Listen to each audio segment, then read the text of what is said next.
Hello. All right. We are now officially recording. Thank you, Motivator community, for being here today. I'm super excited for this podcast. We have Chelsea Silveira Burgos with us this morning, or I guess afternoon, depending on where you are, but you're listening to this anyway. So, Chelsea, before we kind of jump into what we really want to cover today, which I think is kind of everything and everything about you, but if you can just give us a little bit of introduction on your background and then kind of where you are now professionally with the population that you serve, and then your company as well. Okay, yeah. So I am Chelsea, and I fell into and fell in love with ABA around 2011.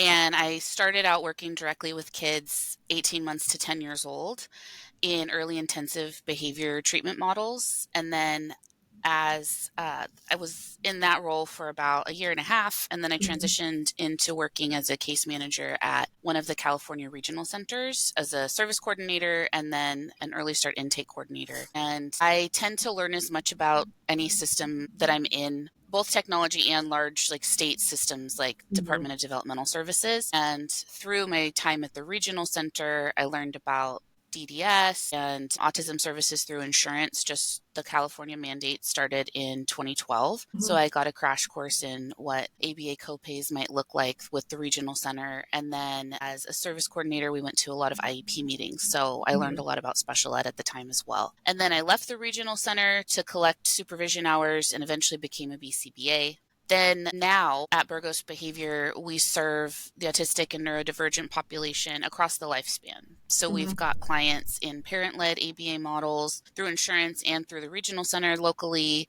We run social skills groups ages 3 to 15, and we're so proud that the kids and teens like to come here. So in past lives, it's been hard because teens and kids would protest coming, like in past companies, and all of them like coming. So that's a huge pride for us. Yeah. And then I also created and run a specialized ascent-based dental desensitization program called Accessible Smiles. And we provide consultation services to community agencies and adult residential services and day programs too. And ascent-based services spans all ages. That mindset of compassionate care spans the lifespan. So I feel like it's really cool that we get to serve kids all the way through adults. And then I opened Burgos Behavior solo in 2020. And I just it was part-time because I had a full-time job.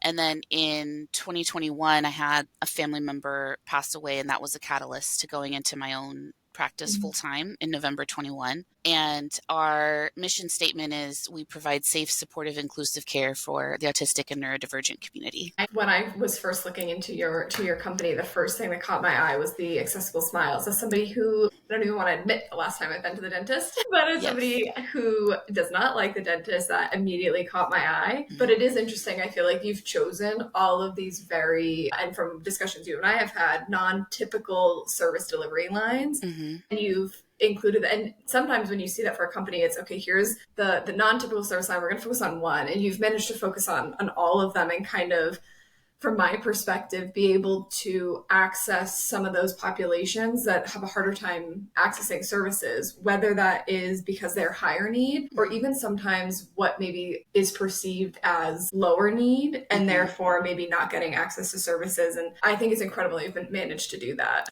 Thank you. Thank you.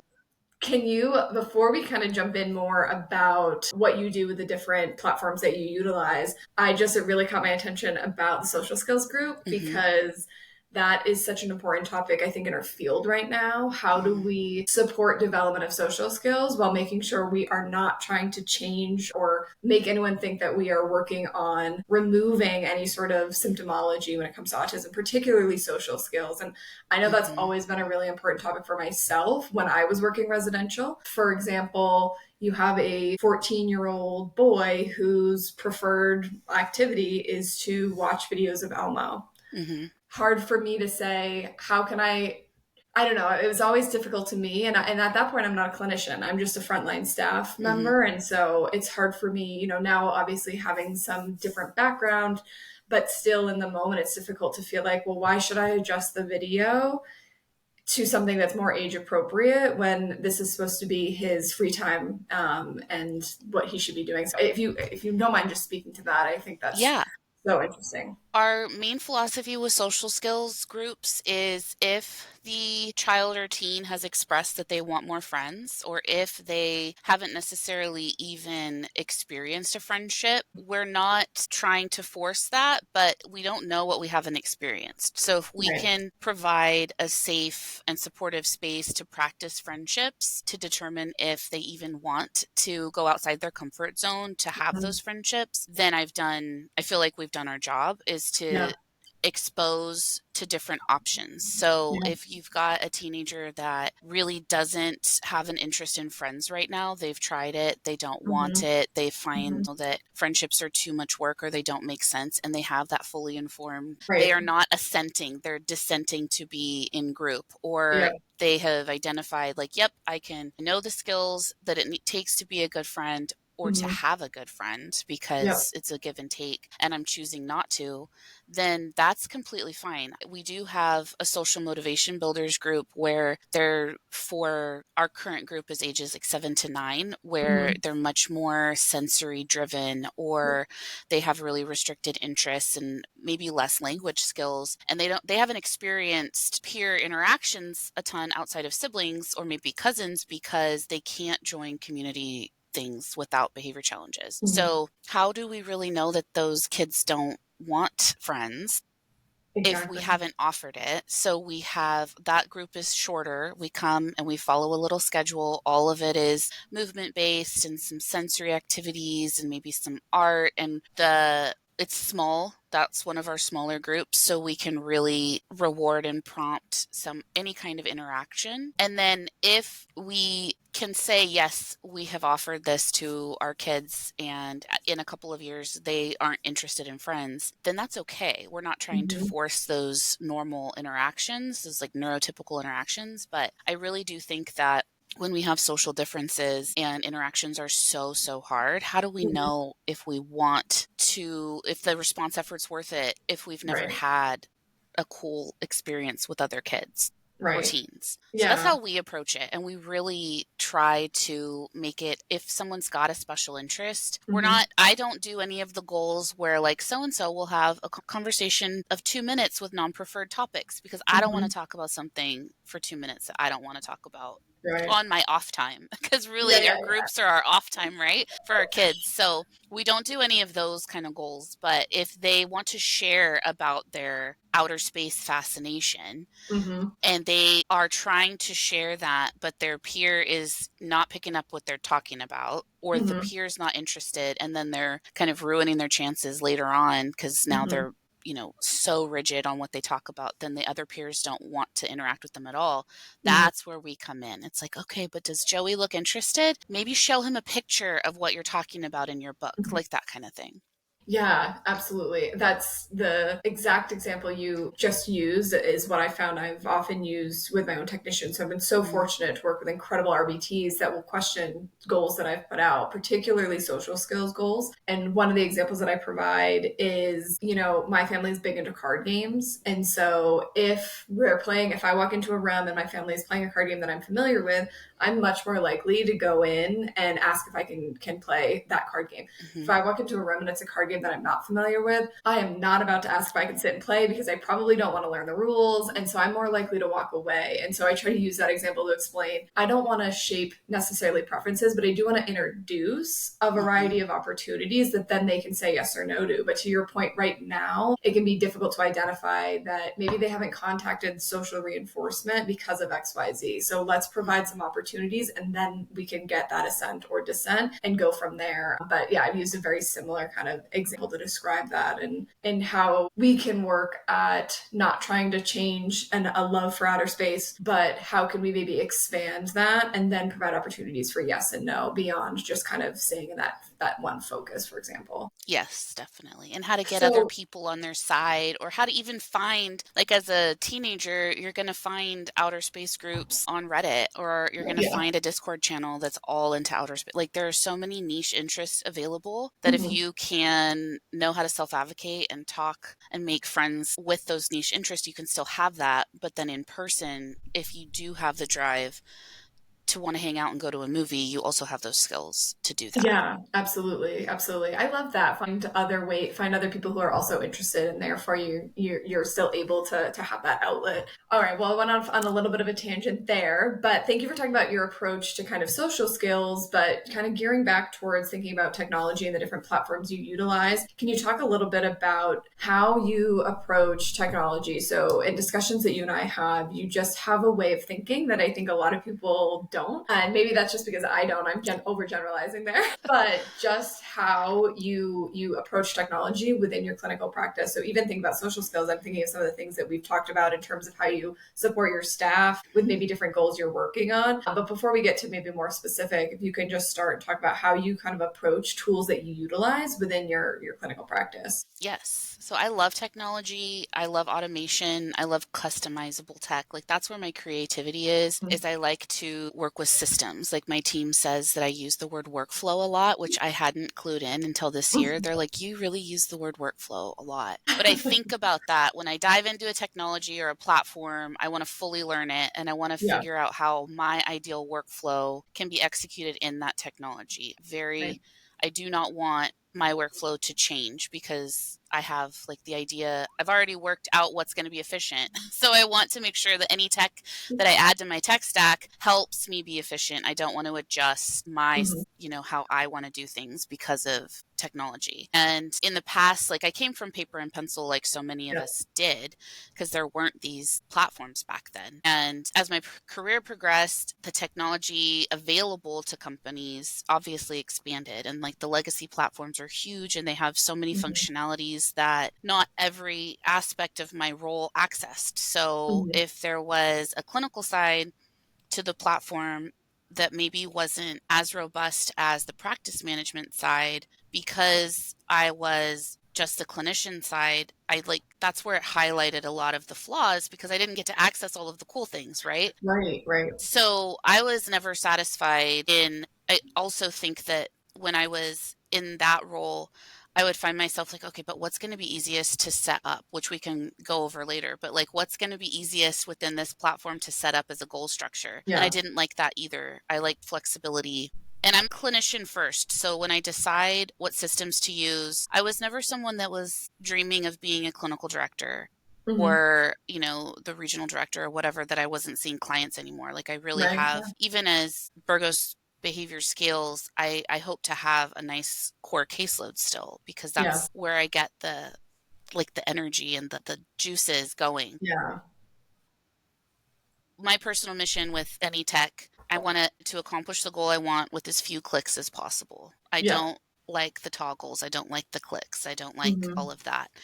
And so technology should enhance our clinical practice Mhm. because it makes documentation easier. It makes team communication easier. It's availability to people outside the organization, like caregivers, Mhm. parents, caregivers, direct staff, whoever is implementing. The classic is like obviously the RBT that's delivering the programming, but we Mhm. don't work with RBTs. We work Right. with other kind of caregivers. And so when I approach it, it's what's the simplest way, because not everybody loves technology like I do. Not everybody Mhm. loves platforms. People oftentimes just want to click and do what they need to do. They're not Mhm. into the let's tweak things like I am. And I think what's so interesting about let's not tweak things is that sometimes the response effort of needing to learn the platform, or Hmm. is that sometimes just not even understanding that you can adjust the platform. And that's Hmm. been interesting to me just as we've seen technology kind of make its way into our field, and impact that's going to have when we think about all the different faces that it are, the stakeholders, I guess, that are impacted by that. So that's your caregiver, your frontline staff, your clinician, your client. Hmm. It has an impact for everybody. And for me, in talking with you, I've learned a lot about how to think about technology anytime I'm using it, and philosophical doubt. What are the questions that I need to ask this piece of technology in order to help me identify what the impact it's going to have. Yeah, there must be a better way is what I always look at. Even if Yeah. I've created something and I think it's pretty cool, over the course of the next 2 to 3 weeks, I'm asking my staff or I'm getting Mm-hmm. feedback from whatever external stakeholders and caregivers that I have is, how does this look? Because our own learning history with the technology that we like, with whatever operating system our computer is, or our Mm-hmm. phone, or our least favorite app we Mm-hmm. use, like those kind of things, those all play into how enthusiastic we are trying to adopt some kind of technology or platform. Yeah. Yeah. And if you have had a learning history of, I really didn't like when I used this other digital data collection or this other program, Mm-hmm. then I have to make using Motivity, because I use Motivity, obviously, I have to make it as simple as possible Mm-hmm. and as intuitive as possible. But my intuition, the way I set it up, you have to look at it, like you said, the philosophical doubt of, okay, cool, but am I best practice from this person's point of view? Because just the Mm-hmm. way that I set it up for my workflow, one of the Mm-hmm. words, isn't necessarily what their ideal workflow looks like. And Right. so the customizability of it is really great that I can Yeah. adjust. Well, I'd love you to talk through a specific example. Just thinking about what you said, somebody's learning history with another platform can potentially create a bias in terms of how they're approaching. So now I'm introducing another system, and how do I get their buy-in? But I think, yes, buy-in, but also capturing the data you need. So one example Mhm. you've talked to me about is the way you've set up ABC data collection so that it's extremely easy for that staff member to collect data, but you figured out some ways to also make sure you're getting what you need. And could you just talk that? Yeah, for sure. In my work with residential facilities and day programs, like they have their direct service provider certificate, like their DSP 1 or 2, right? Can you And describe what that yes, is just for? it's not RBT. It's a Mhm. different, it's through the state of California. They offer free classes on the direct service providers. So it might be how to administer meds. It could be just the client dignity, all of the regs and all of the applicable regulations that a direct staff or a caregiver would need in a residential and licensed facility. So there's a lot of like documentation, what our daily notes Mhm. need to look like. So ultimately, the administrator or owner of the facility, the licensee, is responsible for keeping all of that. There's also an introduction to developmental disabilities in the Mhm. DSP credential or certification. But where we're coming from, we're more used to RBTs delivering services, right? And Mhm. collecting data. And so the Mhm. RBT, the 40-hour RBT course, is all about prompts. It's all about data collection. It's all about function of behavior. So Yeah. our job as the behavior consultants in these homes is to, yes, train that, but also collect great data. I found over the last few years that my ABC data collection was coming from a lot of, I just didn't have enough information. But Right. also, when I would go back and talk to the staff or talk to the team about why something might be happening, the function of the behavior, we were way Mhm. different, way different in what like the actual function was, but the perceived function, the Mhm. perceived why behind the behavior was so different. So how I have it set up is our ABC data collection is they first say antecedent. So I've got a program where they take, Mhm. it's all notes. So it's not like frequency, obviously, because it's Mhm. ABC. But antecedent, I want them to write a narrative of who was in the environment, where were we, what time of day was it, what's going Mhm. on. Mhm. The behavior I have, what does it look like, what did it sound like, was there anything damaged in the environment, Yeah. and then the consequence is, what was the reaction of the people around them? What was the response the environment made? And Mhm. then the last part, I have a fourth box that says, why do you think the behavior happened? And Mhm. that's where it's just they're writing a blurb of why they think from their own learning history as a Mhm. as their own human self looking Yep. at this behavior. He didn't want to go to Walmart. He didn't like that the music was playing so loud, or he didn't want to follow my instruction, like that kind of thing, where Mhm. that narrative gives me enough of a peek into their perception of it to where I Mhm. can now look at it when I'm training them of, okay, this is why they think this didn't happen. They're taking it personally, possibly, or Mhm. they're looking at it to where they're blaming someone else, or they are blaming themselves when maybe it wasn't their fault, that Mhm. maybe they weren't the antecedent as the staff. And Mhm. so it helps train it helps me adjust how I write behavior plans for that home, how I Mm-hmm. write instructions, because now I know more about the staff's background and how the staff is Mm-hmm. seeing that behavior. I think it's incredible that, and there's far more into this than this one example, but it's just fascinating how that one part of the way you're capturing data is able to then potentially improve the way that you're providing support to this one home. And Mhm. it seems like something so small. And when you first described it to me, I'm like, oh, that's interesting. And then I'm like, whoa, no, that's really interesting. Yeah, it really helps, especially with different cultures. Like when you've got clients Yeah. of, the residents of the home, or maybe from this background and this upbringing, and then your staff, especially with Mm-hmm. direct support providers, a lot of them have just these very vibrant, dynamic histories of, Mm-hmm. there's a lot of different cultures that have immigrated here, and they have Mm-hmm. just me as the consultant. I have such a different background, of course, Mm-hmm. obviously training, et cetera, et cetera. But Right. the way that we talk about behavior and the way that we address and think what respect is, Mm-hmm. and all of that, that really helps in tailoring behavior plans to where the staff don't feel like they're being disrespected all of the time. If Yeah. I can validate that, but also train in the behavior strategies of how to get the desired relationship with the client. Yeah. Yeah. And even the other, before you get to that final question on what do you think Hmm. why do you think the behavior happened, but you've removed all of the jargon and your other questions that precede Hmm. that. So when, where, what, why, anybody could read that information and be able to put information. And I'm sure when you read some of those narratives, you can see that there's maybe subjective information included, but at least you're still able to make it so that anybody could look at that information and not feel, well, this isn't accessible to me, so either I'm just Hmm. not going to do it or I don't have buy-in to do it. And when you are providing services in the manner you are, that I feel like becomes so important. So I'm in awe of the number of people that you serve and the number of homes that you work with. But I just think that becomes so important in that service delivery model and then the approach that you're ultimately taking. And I need to have always the biggest impact for each of the homes that I'm working with. And I think about that too, even with, I've been a telehealth BCBA and you're not able to be there. So I always try to think of, I don't even like the word expert,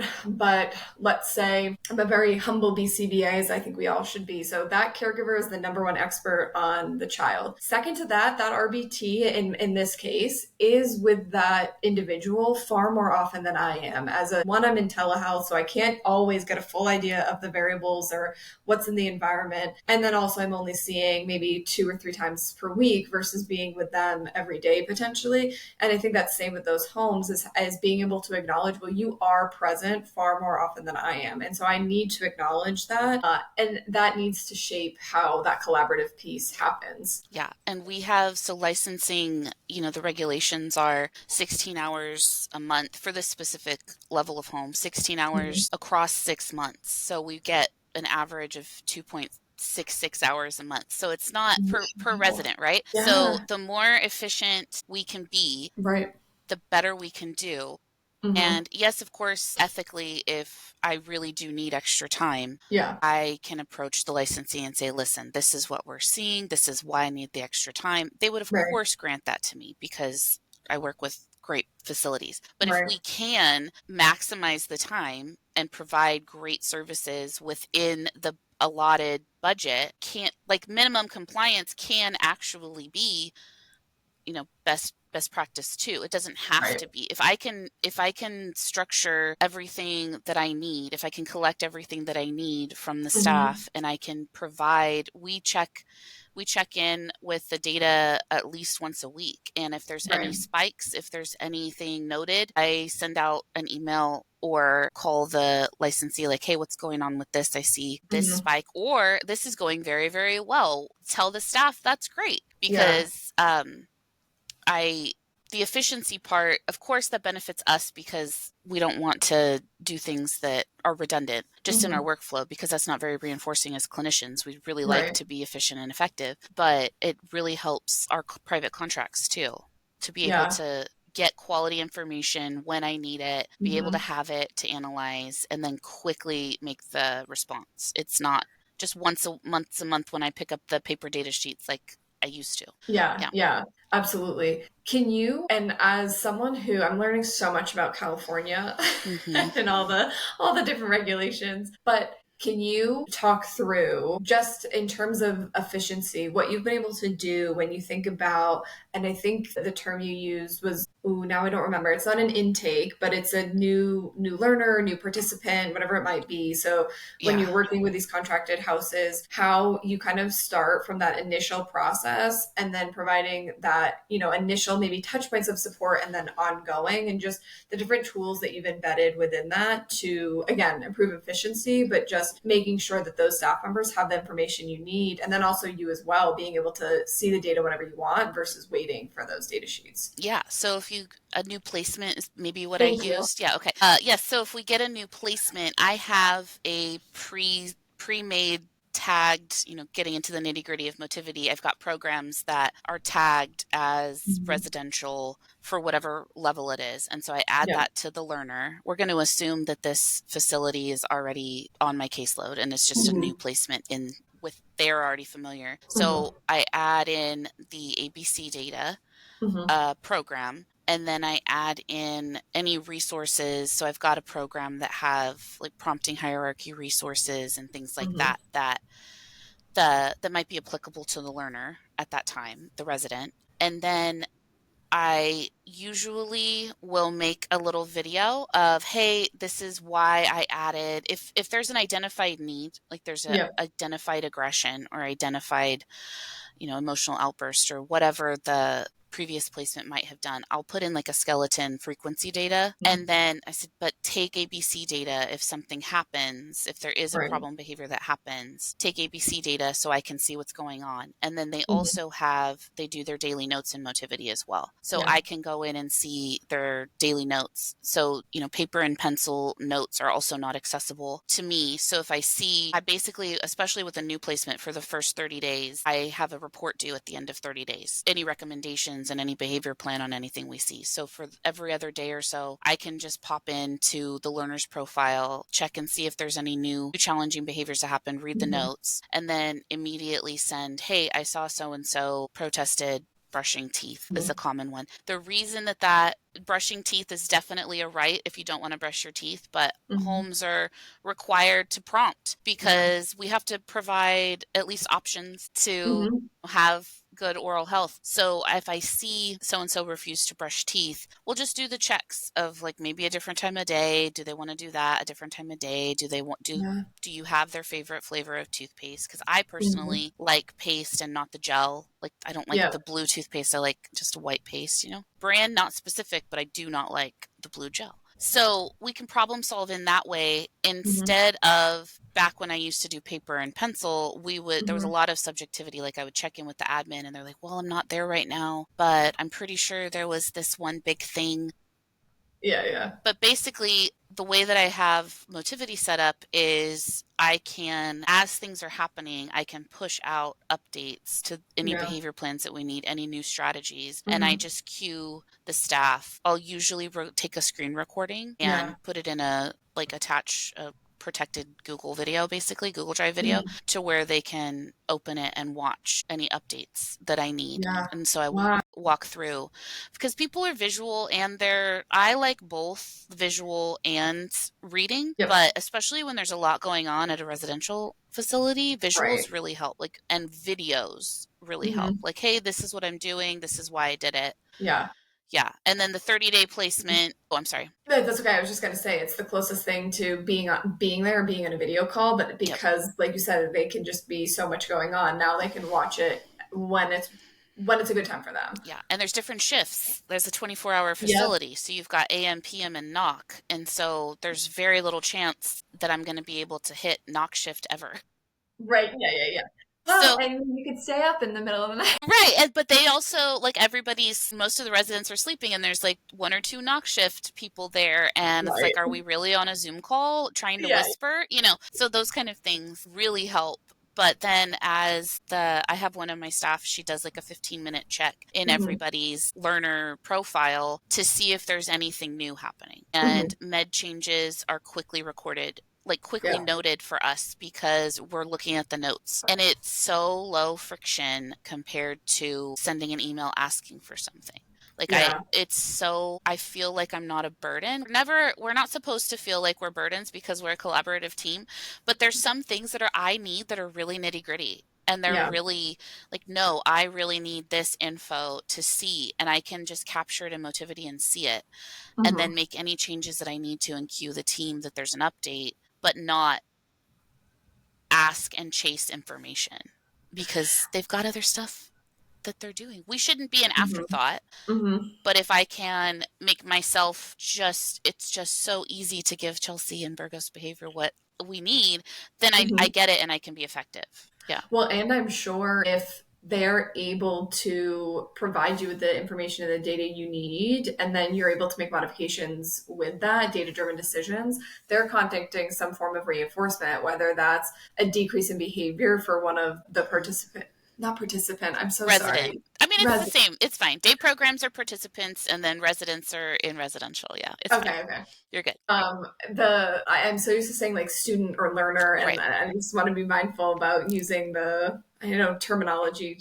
But anyway, just being able to see, because maybe again, for example, when I was residential, there was a student that we were in one of the homes, and he had some self-stimulatory behavior that I actually really enjoyed, and like I loved singing along with him. But I also know that for some others, it was a little bit aversive. And so if that behavior had happened to decrease, then maybe they're contacting reinforcement without maybe realizing it, because all of a sudden their work environment becomes less aversive because there's Yes. this simulation that's no longer present or something like that. So I'm sure that their behavior is now being reinforced. And so they're more likely to provide you that information. Whether they're aware of it or not, it doesn't ultimately matter. But I think that that's also an incredible impact that the way you've set things up has probably had. I think you're right. And looking back, I would have liked to try this with one of my first contracts that we don't work together anymore. Mm-hmm. But I would have really liked to have had that thought I didn't have Motivity at the time, Mm-hmm. but I would like to try again and see if we could have reduced some of the friction and response effort, because that's what it ultimately was I was Yeah. just the person coming in to check the compliance box, and that's where Yeah. kind of our interest had no longer aligned Right. because that's not how I practice. Mm-hmm. And there was a high need that I had observed that I wasn't able to be responsive to in a way that I would now with using Motivity. I think that it really would have changed that relationship between us and Mm-hmm. the facility. Yeah. And how would you say now you've gotten to this point where, because when you think about, as you described, the old way you maybe had to do things with paper or pencil, and now where you're at, but I'm sure a lot of these facilities are potentially used to paper pencil or used to other contractors. How do you present, I'm using this system here? What does that kind of look like, those initial conversations? The initial conversations are usually met with hesitance, but Yeah. because I have developed some training videos and just some really brief resources on how it has made the homes that were early adopters Mm-hmm. their lives easier and the Mm-hmm. resident outcomes easier with my test Mm-hmm. clients that I have set up in Motivity, Yeah. I can usually get that buy-in. But I Yeah. also, with any new contracts, it's just a requirement. So there Yeah. have been some opportunities that I'm sure that I have chased away by accident because they weren't ready for that. But I know that I do my best work with this. And Yeah. I know that the residents benefit from this and the Yeah. staff benefit from this. And I also, like, I can serve just in a way that I know that I'm doing good work. And so, like, at the end of the day, I have to do that. But I do have little tutorials, have Mm-hmm. some visuals that I, have made, like some task analysis. I use a platform that captures your clicks when you're in Chrome and Mm-hmm. just demonstrating that it's like a 12 step click thing. Yeah. And then the ones that we started on paper, I was Mm-hmm. just able, just give me 2 months. And then we Yeah. transitioned and everything was fine. And Yeah. I can get you, if the funding agency, if Regional Center wants a report, Mm-hmm. I can get it to you that day Yeah. because it is ready. Like I have Yeah. everything dialed in. All of your data is already in there. And so I had a meeting it was a really unique situation where a special incident report had to be filed and everything. And so we had an IDT meeting that it took a long time, but I was able to update everything. I said, okay, here's the agreements, here's this, Mm-hmm. like from the behavior side, this is what I'm recommending. And I sent it half an hour after the meeting. And I've never been able to do that before. Yeah, that's incredible. Yeah, because all of the data was already in there. Yeah. So like I had the data that shows, the need of why the SIR was filed, Yeah. and then updated all of the safety plans together with the team. Yeah. And I just clicked download and sent it. And so the team is very happy when that happens because now Yeah. everybody can check that off their to-do list. Yeah. The resident was fully involved in the meeting. Like they were there participating. We were able to make note of resident did not specifically agree to this. The team agreed to make this modification because there's obviously licensing regulations too. But normally, even if there's hesitance, initially I can get, no, this is just give me a couple of months. So one of my homes actually just told me, well, we've been keeping paper notes too. And I was like, well, that's okay. Why? Because I could probably make it easier in your note template because I can make as many note templates as I want. And then I export all of the data for them because I like having it in Motivity, but it's when you export the notes, there's many, many, many, many pages when you just download PDFs. So if I just export the CSV file and then I created an app in the app sheet in like my Google Sheets and you import it and click it and it formats everything. So an entire month of notes is 2 pages again. Wow. So yeah, like it's not just, Motivity has lots of functions that I don't even think I don't know if the residential side has thought of yet. And I'm like, we could get this. Come on, more homes need to use this. But it's not, when I was initially downloading those CSV files of the notes data, I would have to manually format everything. But then I looked up how to make an app sheet in Google Sheets. And so now it just formats everything for me. And that took like an extra 45 minutes to build the app in Google Sheets. And now what used to take me a day and a half to format it in April at the beginning when I was doing all of my March stuff, it took me like 2 hours for like 15 learners like that. It used to take like 2 days. Yeah. Right. So there's something I want to touch back on to what you said earlier, but given what you just described, because that's fascinating and something that I want to start to change my thinking around in general. Well, it's funny to me because as BCBAs, obviously, like you said, we have that philosophical doubt. We should go in and we should be asking questions. When we think about, yes, we have parsonomy, we need to look at maybe what's the most logical or realistic explanation. But then from there, what's all the other things going on? And I honestly have trouble with both of those things. Sometimes I want to think, let me take it all 80 variables and approach it from all these ways. And then sometimes I remind myself, okay, but let's think, what's the most logical example or explanation here? But so from talking to you and all our discussions, I've thought about ways that I want to reframe some of the ways that I think. So to what you just described here's a process that was taking me 2 days that I've now gotten down to 2 hours. And you've mentioned you think about your end goal and reverse engineer. Could you talk more about that? And then just maybe some other examples that you've done that where it's had an impact? Because to your point, I think that it'll support all of us in thinking about how to use Motivity, for example, in other ways. And so one of my favorite things about Motivity is when I work with clinicians like you and you give me this example and I'm like, yeah, we could do that. And here's what it would look like. And just being able to utilize it in that way. But how can we support other people in just having maybe that mindset of, here's my goal. Now, what are my steps? Yes. So think about your ideal state. I always start with what's perfect. What's my ideal outcome? Yeah.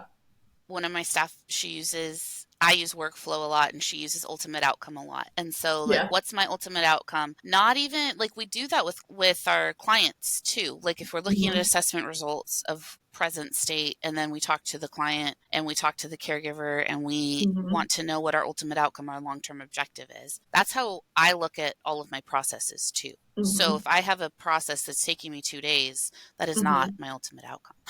That's not, I would love if, I could not do anything for 2 days straight, basically. And so I did that with the report templates too. So reports, I think, are the bane of most of our existence. Like we really like working with the clients and then the payer might have really stringent reports. And I know Motivity has such a good report builder, and it pulls in so many fields that you can Mhm. click add note and then everything populates. I had a feeling Mhm. like there's got to be a way to have everything pull in regardless, like regardless of when I updated it. I don't Right. want to populate the report in, April and then have to go back and change things in June. I knew that I could do Mhm. that. And so as I was thinking about that, I wanted to be able to just create a report and have anything that I updated through the last 6 months pull in assessment, demographic information, where they're going to Mhm. school, any med changes, recommendations, anything that has changed. So I Mhm. worked backwards from there, like, okay, which features are able to pull in programs? Mhm. Programs pull in no matter what. You can edit programs in there. Motivity's got the learner shortcut. All of the Mhm. shortcuts, $ target, Yeah. $learner, all of that is so gorgeous. And so I just played around. You have to also test things as you go, because I did not just build a giant template and then expect it to work, because Right. that's not how that works. But you can customize. I like my charts to be formatted in a specific way. I like Mhm. the goal is I want everything to be formatted in a specific way. I want the goal up here in the goal, and I want the protocol and references to hold different things. And I'm speaking Mhm. specifically, of course, for Motivity. But if you think of what your perfect state is and then work backwards to determine if your platform can do it, it probably can, especially if it's flexible like Mhm. Motivity. But don't get bogged down in other people's templates is my Mhm. main advice, because Yeah. the things that I design might not fit exactly your company or your Yeah. needs. Yeah. But from my fewest clicks as possible lens, that's what I look at with software. I want it to meet as many needs as possible, as easily as possible. Yeah, and it's as you described, we can think about it in the way that we would work with the populations that we're working with. Hmm. Here's ultimately some goals that I've identified, but how do we get there? What are my short-term goals? What are the prerequisites that I need to accomplish that? Hmm. And being able to use that same mindset when going into using a system, and hearing about the ways that you've done that across the board. As you were saying, you're able to just pull a report for some of these contracts that you have, and I don't know if that's a functionality that's being thought of, is that you can use Motivity not just for the reports for your individual clients, Hmm. but being able to use it in that format. I mean, that's an incredible way to save time. Yeah, I have my outcomes measures definitely. For 3 of my contracts with Regional Center, I have them in Motivity, like, because there's only a few things we have to track: percentage of referrals accepted by month. Mm-hmm. We have to track if there were any SIRs, how many Mm-hmm. were timely, how Mm-hmm. many met exit criteria, or how many Mm-hmm. met their goals, what stages, and things like that. And I just update those targets monthly.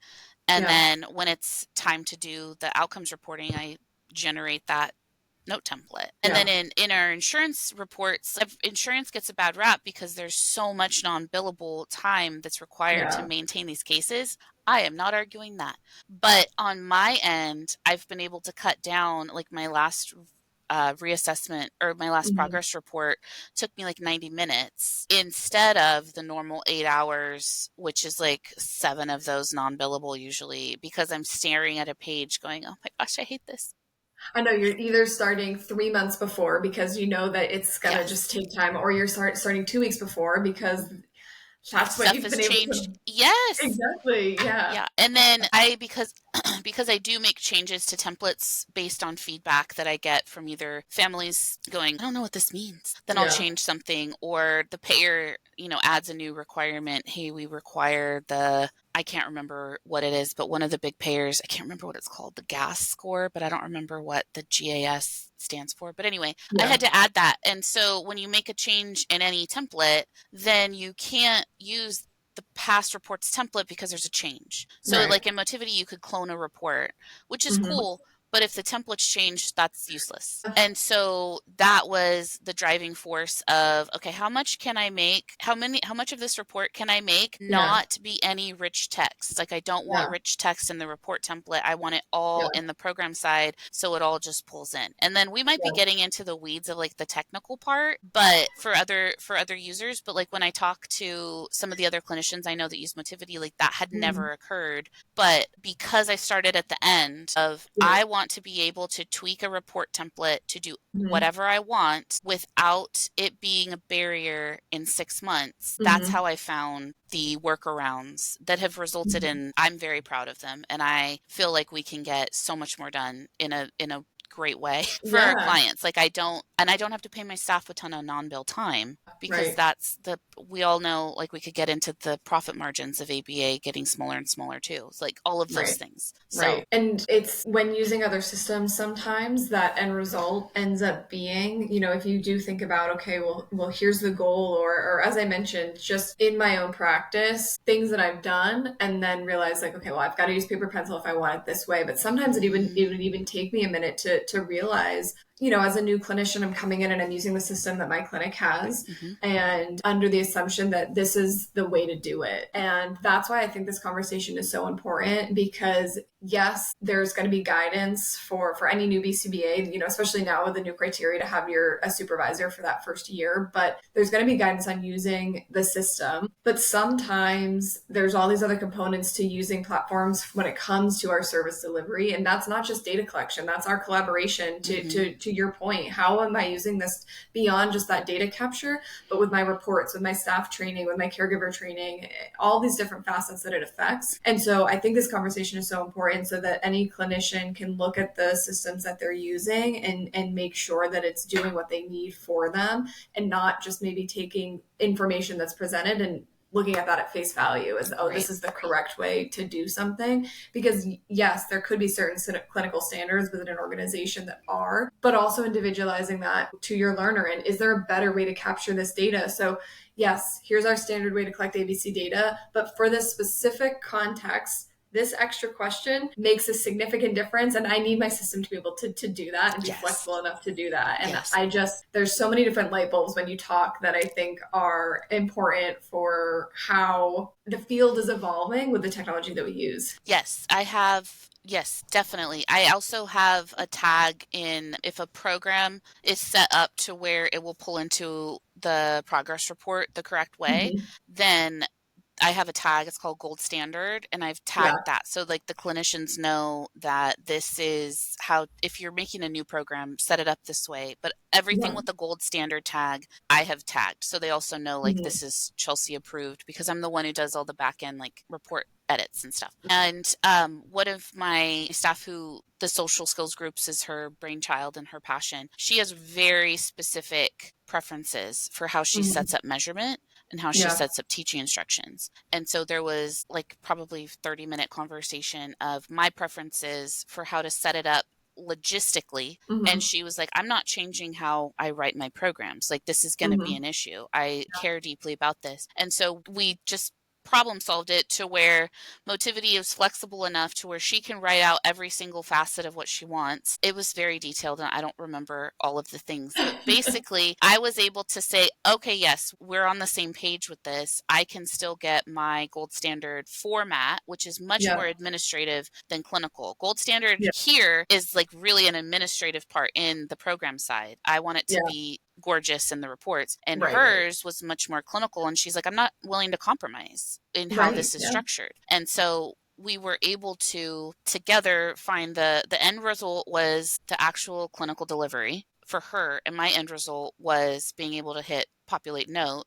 and everything Right. roll, smoothly. And Yeah. without having those, I firmly believe that in past lives with other platforms, we wouldn't have been able to find that balance. It would have Yeah. been either administrative gold standard or clinical excellence. And so we've been Right. able to find that together. That's incredible. It's so exciting to hear. And I think that, again, there's so many things that for me, ultimately, that client and those groups that you guys are working with, your social skills groups, they're going to have the best impact. But even that individual clinician now has learned so much. Okay, well, there are things I have to consider when it comes to reporting. Mhm. And I think for me too, before becoming a BCBA and having to do those reports as a frontline staff member, you're like, what? That's not important. Like that, this is what's the priority is. And then ultimately like, oh my God, well, when I'm forced to spend hours and hours and hours, or maybe get a rejection. Yes. And okay, well, I have to make sure we don't get an audit. So I know that this is a weird way to write this goal, but we have to do it because we need reimbursement, all these other things that you consider. And so that becomes just an impact that you've been able to have, I think, both for that clinician and for that client is just really incredible. Yes, it's definitely the ultimate, like the reason to be as efficient as possible and have that gold standard for your agency as far as the administrative part is so reimbursement comes in quickly, more kids get services, or adults, with insurance, it's usually the younger kids to teens population. But the meeting regulations also for residential facilities, you have to have just a basic behavior plan has required things. And so if you're spending a ton of time or you have mismanaged, you didn't realize that something was going sideways because you didn't get the data until towards the end of the month. And now a report is due and you and the licensee are going, oh man, we missed that. We didn't know this was happening with the direct staff. That doesn't happen because I'm able to we do those 15-minute checks every Monday, to check in on things. So ultimately, the platforms should not drive any of your workflows. They should work within it, and they should be able to, whatever your best practice is administratively, clinically, yes. Obviously, a platform should allow you to do your best work. But even administratively, that's been the game changer with Motivity. I'm a huge fan. Yeah. A huge fan. And I wouldn't be if I wasn't able to because we have so many service lines and I can do anything I want with it. Yeah, I know. And again, I the number of people that you serve for having a smaller size company and you kind of heading it both administratively and clinically is really impressive. But that was the catalyst for me too. I'm letting the system drive what I'm doing clinically, or I'm having to supplement with paper pencil, which I know is not effective or not as effective. And the final point here, as we wrap up, one of the things that you mentioned was your ability to get information to stakeholders quickly. And I think about that with other systems utilized, and there's so much delay. And I think that has an impact on, ultimately some of our ethical code, there needs to be assent to the services we're providing. And if they don't have clear indication about the services that I'm providing, then I'm not really being an ethical provider at that point. And if it's taking me so long to get information back, or it's so difficult to access the platform as a caregiver, I think on Motivity, it's so streamlined on here's the information you can see, and it's very limited to what they need or don't need. And even that's going to be stakeholder specific. I'm sure that you've probably experienced that where you've got a tech savvy contractor or direct care staff that you're working with, that you maybe give them a different level of access versus somebody that you just I need you to see this information because I need you to know what it is, but you can limit it in that way. The roles are very customizable. Yeah. And then that's another thing that I always start at the back. Like I have a test login for each of my own login. I'll assign myself different roles when I'm testing things for my test clients because I've got a test client for every service line. So I can, just tweak whatever I need to. And then test out report templates in those test clients and things. And I'll have my own caregiver role or, care home admin role or whatever to be able to know exactly in real time. Cause that's another thing Motivity is great for. You click update and it's live on everybody. In real time what that other person's view is going to be. Practical problem solving is excellent. Yeah. I know, no second guessing. I've talked with so many people, just again with some other legacy systems where just from the program side, for example, you make an update and then you open the app on your phone to see if that update is how you want versus having that simulation view on Motivity where I can see, okay, I know exactly how this is going to look for them. You know how it's going to look on the data collection and programming side, but I find it really valuable to even log in on my test account. The simulation's great, but log in on the test account so I can see in what order things are. Exactly. And all of that too, especially if there's multiple learners assigned to that person, like which order is it? How many clicks is it? Yeah. And I know some BCBAs who, similar to yourself, they're the owner, but they're also a clinician, and they Hmm. just create two logins because they said sometimes I just want to go in with this my clinic focus, and then sometimes I need to go for my administrative focus, and depending on what hat I'm on, I just want to be able to do that, and Ooh, I we're able like to that. offer that flexibility. Yeah. Yeah, I Yeah, like that. it was being able to just kind of, I think all of us can get, I see this other option, so maybe I'll just click in to see, but no, I'm with this client, I want to Yeah. focus on this. And Yeah. so it just kind of Oh, I need avoids to him approve having to all make a these choice. notes. Yeah. Yeah, Yeah. Yeah. exactly. It's okay. You know what? No, I'm just gonna always, whatever hat I'm in, that's the login I'm gonna use. And again, having that flexibility, I think, has made a It's huge definitely difference. helps be present. Like there's a lot of different, Yeah, we had talked before about how I feel, especially in the last couple of months, I've gotten a lot more dialed in yeah, just across a few of these service lines that are newer potentially. hmm, Um, because we've got some other cool things coming. But anyway, yeah, I'm just excited. But I have noticed that when I'm with a client, because everything is so dialed in and formatted in gold standard, I don't have to be thinking about, oh, did I do that for this? Because the report's coming up. Like, yeah, or questioning, because we have a parent-led session program to where I've laid it out as the training exercise, always start with strengths, always, and then move to yeah, challenges and then data collection, blah, blah, blah. And I can just, the quality assurance part of having a reliable, flexible system is great. And then I also love to tinker. And so I have my own like random test client that doesn't relate yeah, to anything. And then from that, I get ideas for how to.